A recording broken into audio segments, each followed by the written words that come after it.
Ainsi donc, vous n'êtes plus des étrangers ni des gens du dehors, mais vous êtes citoyens des saints, gens de la maison de Dieu. Vous avez été édifiés sur le fondement des apôtres et des prophètes, Jésus-Christ lui-même étant la pierre angulaire.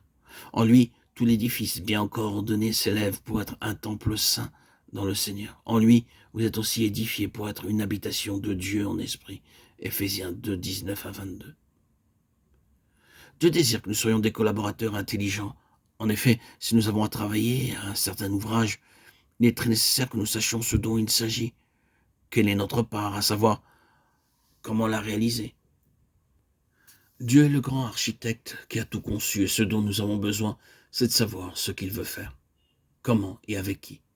Ainsi Dieu a un plan, des moyens et des méthodes célestes pour accomplir ce grand dessein, celui d'avoir une habitation éternelle qui doit contenir sa plénitude éternelle, c'est-à-dire l'Église.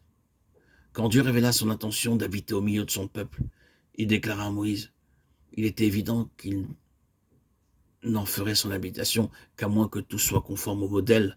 En d'autres termes, Moïse et le peuple exécutèrent cette habitation sur la base d'une révélation. Rien ne fut laissé à l'initiative des hommes. Ce qui fut construit avait son origine dans le ciel. Ce principe s'est reproduit plus tard quand le temple dut être construit. Et ce fut à David que le plan de l'édifice fut révélé. C'est par un écrit de sa main, dit David, que l'Éternel m'a donné l'intelligence de tout cela, de tous les ouvrages de ce modèle. 1 Chronique 28, 19. Il lui donna le plan de tout ce qui lui avait été révélé par l'Esprit, touchant les parvis de la maison de l'Éternel, et toutes les chambres tout autour pour les trésors de la maison de Dieu, et les trésors du sanctuaire. 1 Chronique 28, 12. Ce que nous voulons souligner ici, c'est qu'un peuple qui est la propriété de Dieu, son bien, sa possession est également un peuple d'ouvriers et de collaborateurs, ayant une claire révélation du dessein de Dieu en relation avec l'Église, et tout aussi réellement que le peuple d'Israël édifia le tabernacle et plus tard le temple sur la base d'une révélation, il doit en être de même aujourd'hui en ce qui nous concerne, nous le peuple de Dieu, édifiant cette maison spirituelle sous la conduite de l'Esprit. Depuis la Pentecôte, Dieu ne donne plus le plan d'une construction comme il le faisait autrefois, mais une révélation de Christ, son Fils, le temple très saint de Dieu en qui Dieu demeure.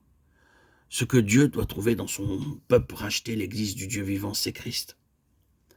Que serait-il arrivé si le tabernacle ou le temple n'avait pas été réalisé conformément à ce qui avait été révélé? Certainement, la gloire ne serait pas venue y demeurer. Dieu ne peut demeurer et se manifester là où les choses ne correspondent ni à sa pensée ni à sa nature. Nous ne pouvons pas être des collaborateurs vrais sans une révélation de ce que Dieu désire, de ce qui satisfait son cœur et répond à ses besoins profonds. Dans l'évangile de Matthieu, il nous est relaté la demande du Seigneur à ses disciples. « Qui suis-je au dire des hommes, moi le Fils de l'homme » Matthieu 16, 13.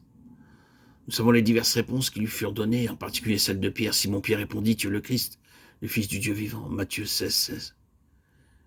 Quelle fut la réponse du Seigneur? « Tu es heureux, Simon, fils de Jonas, car ce ne sont pas la chair et le sang qui t'ont révélé cela, mais c'est mon Père qui est dans les cieux. » Matthieu 16, 17. Suivi de cette haute déclaration, « Et moi, je te dis que tu es Pierre, que sur ce roc, je bâtirai mon église et que les portes du séjour des morts ne prévaudront point contre elle. » Matthieu 16, 18.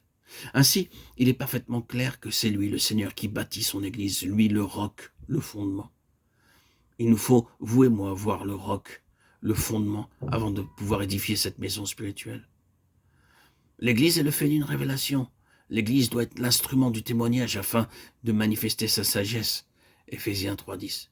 Édifier l'église, la maison de Dieu, travailler à cette construction spirituelle implique que nous ayons vu le Fils par une révélation du Saint-Esprit. Il y a aujourd'hui beaucoup de croyants, mais nous ne pouvons pas dire que nous voyons l'église selon la pensée de Dieu en Christ.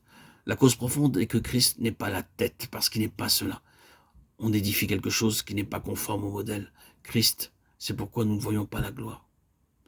Oui, Dieu veut ardemment ce peuple dans lequel il pourra déployer sa vie. Combien Dieu désire nous entendre dire que nous avons vu son besoin, car cette construction spirituelle implique des hommes et des femmes livrés entièrement à lui, en vue de les assembler, en les ajustant l'un à l'autre par sa vie, comme les pierres d'un vaste édifice, dont lui, le Seigneur glorifié, est la pierre principale angulaire, choisie, précieuse. Voici, je mets en Sion une pierre angulaire, choisie, précieuse.